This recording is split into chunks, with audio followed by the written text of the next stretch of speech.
who controls the flow of your money? Is it you or somebody else? Use it or lose it.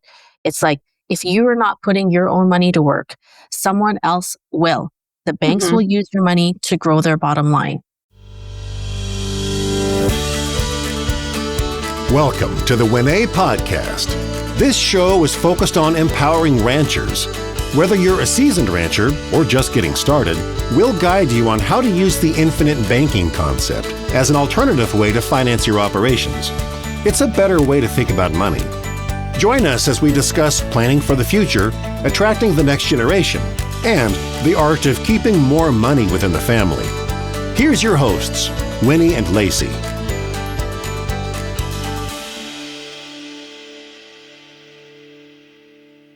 Hey, welcome in. We are back to complete the last of the human conditions that Nelson talks about in his book, Becoming Your Own Banker. We are forging on doing our book study with regards to this, and I'm excited to cover this particular one where it's all about use it or lose it. And it's such a universal, like, it's not just about in the area of financing.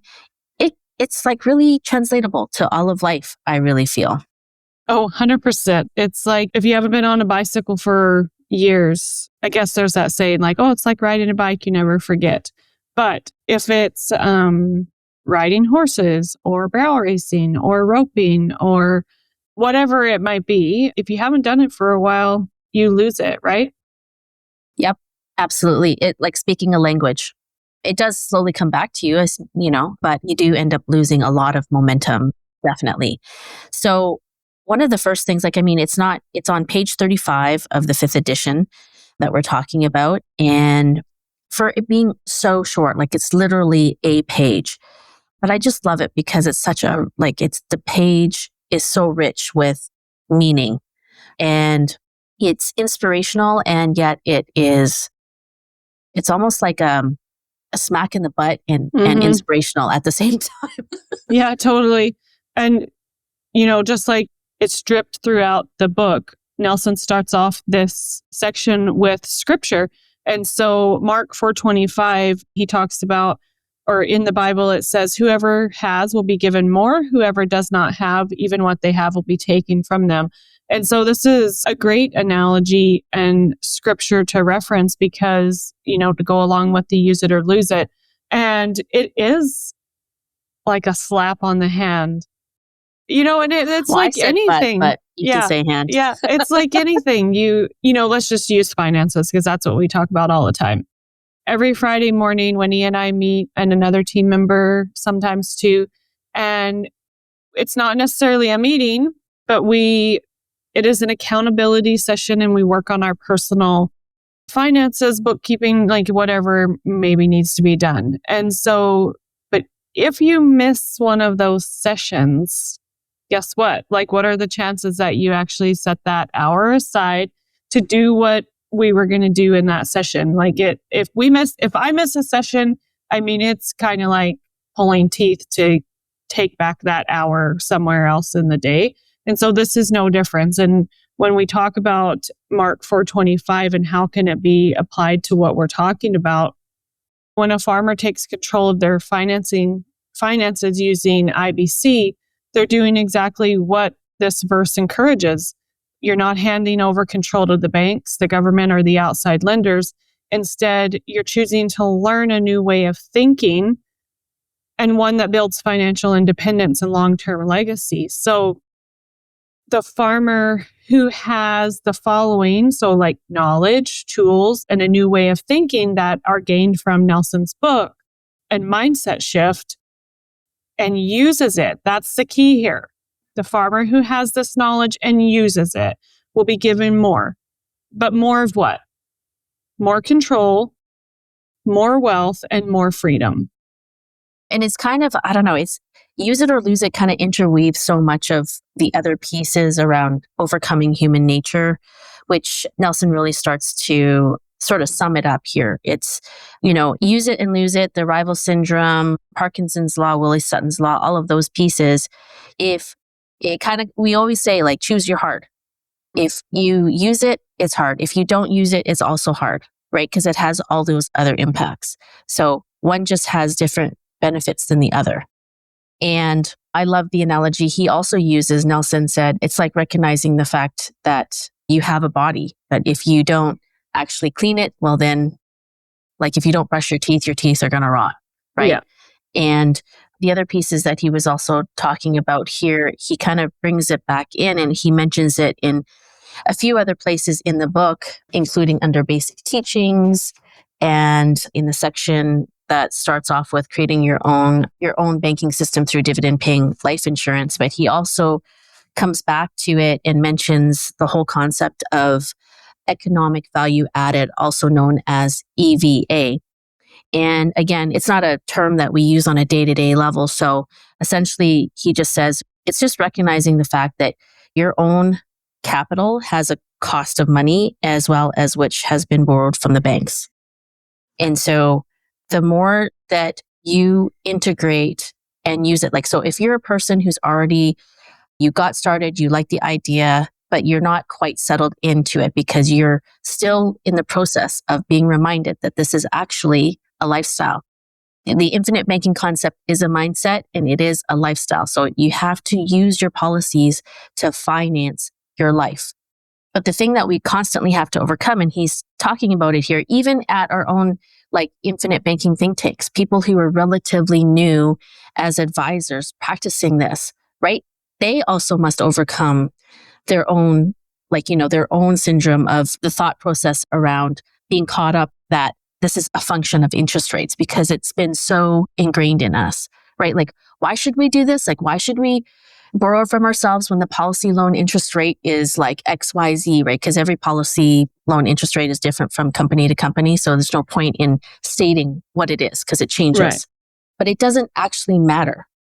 What actually comes up a lot that we must overcome, especially us in the financial industry, is thinking that this is a function of interest rates because it certainly is not. This is about who controls the flow of your money. Is it you or somebody else? Again, use it or lose it. It's like if you are not putting your own money to work, someone else will. The banks will use your money to grow their bottom line. So again, the infinite banking concept is a solution because it's creating your own personal monetary system, but you have to use it and remember to use it. Right. Yeah. And he goes on to talk about Fortune magazine when they start talking about EVA, so economic value added. And then what's more interesting though than the first time the Coca-Cola company was featured is the follow-up story. So May of 1995 in Fortune, there was a follow-up story titled EVA Works, but not if you make these common mistakes. So he really applies this to infinite banking and it is so bang on. So if you make these common mistakes, so you don't make it a way of life, most managers try to implement the EVA too fast, the boss lacks conviction, managers fuss too much, and training gets short-shifted. So yeah, Nelson just... I could just like smacking the ruler on a desk, right? In a classroom.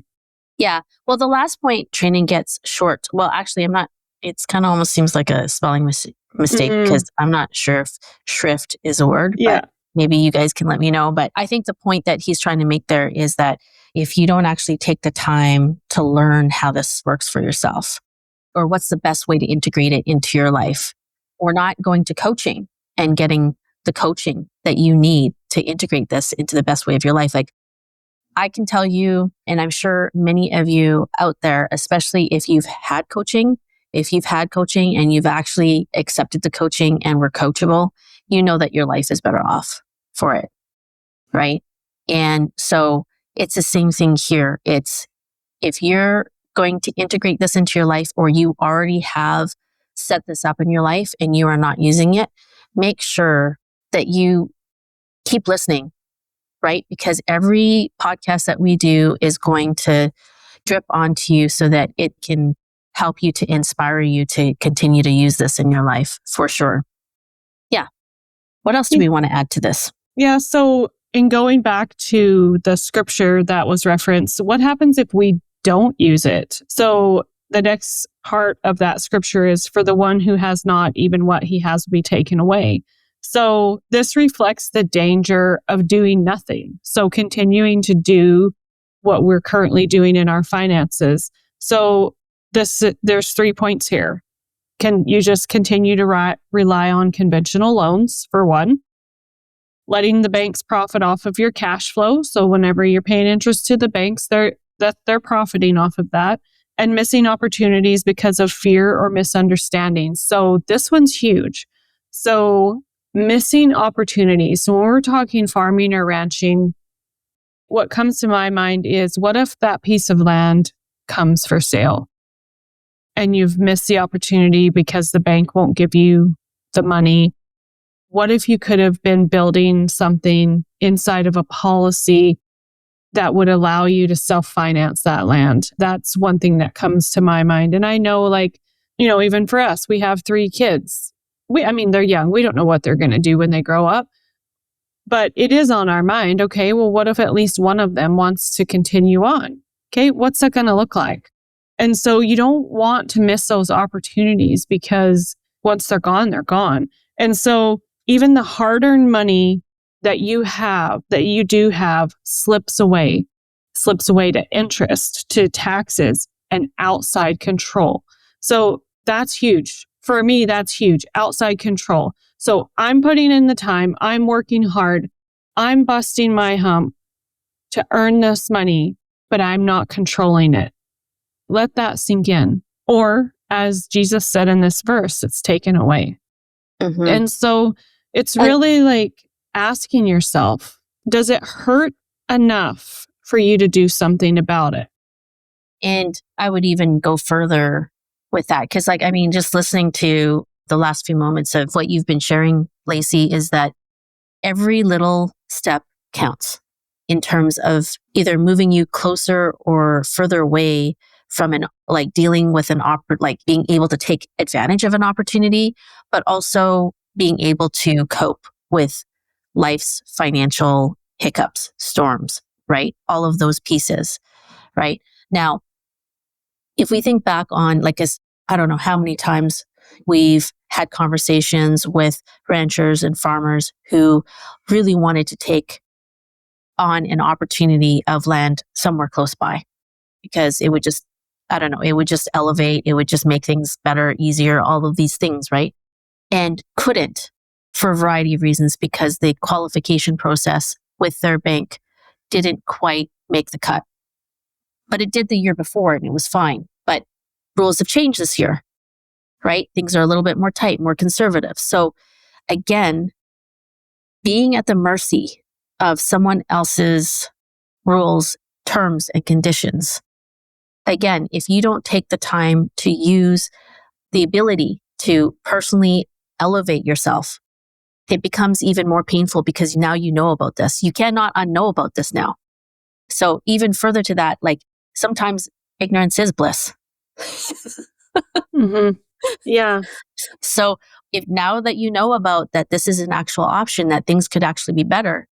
Again, we really advocate for you, just use it, right? Because it honestly just will feel better as well. Yeah. Yeah. And to summarize it all, this use it or lose it section, page 35, it's really just a practical reminder. Use what you've been given or lose it. Understand how your money really works. And, ask yourself that question. Do you really understand how your money works? If you ask yourself this question and you truly understand how your money works, you'll unlock the potential to grow, multiply, and pass on a legacy. So if that doesn't hit you in your feels, to be passing on a legacy to your heirs, whether it be children or other family members, I don't know what else to say. Because, when you grow up on a farm and a ranch and you're living that lifestyle, it's just, you want to keep doing it for generations to come. Those who want to come back and they want to be here, you want to be able to have a way for them to do that. I feel called to add just a bit more of a piece to this, because in the back of my mind, with how many conversations I've had in objections I've had to integrating the infinite banking concept into their life, sometimes it can be about the fact that people are also stepping into this with a huge investor mindset. Yeah, but I can do more in my business. Like I can turn my money and make more money in my business than by putting my money through a dividend paying whole life policy.